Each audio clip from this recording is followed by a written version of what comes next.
जी मेरा नाम फातिमा बीबी है। पट्ठे ते काम करने आ। 4 बच्चियां ने। मियाँ जेड़ा बिल्कुल बजुर्ग ने। रोजियां दा महीना करजाइयां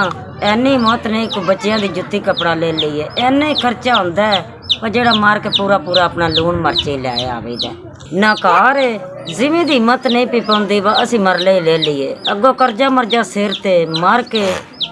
कदी स्वाद दिशा लै आवेदिए कदी नहीं इतनी हिम्मत नहीं भाई बंदे आ माड़े पट्ठे उत्ते आ हर एक दा दिल करदा है बच्चे दा चंगा जुत्ती कपड़ा लैके पाइए चंगी चीज़ होवे रफ्तारी करगे किसी ने कराइए अल्लाह ताला हिम्मत सान भी देवे सान रीझ ही आउंदी है ज्यों कर्जे हट बीवे आ अगो अल्लाह ताला हिम्मत ही नहीं देती तुहाडा भला होवे तुसा जो भेजिया है सान मिल गया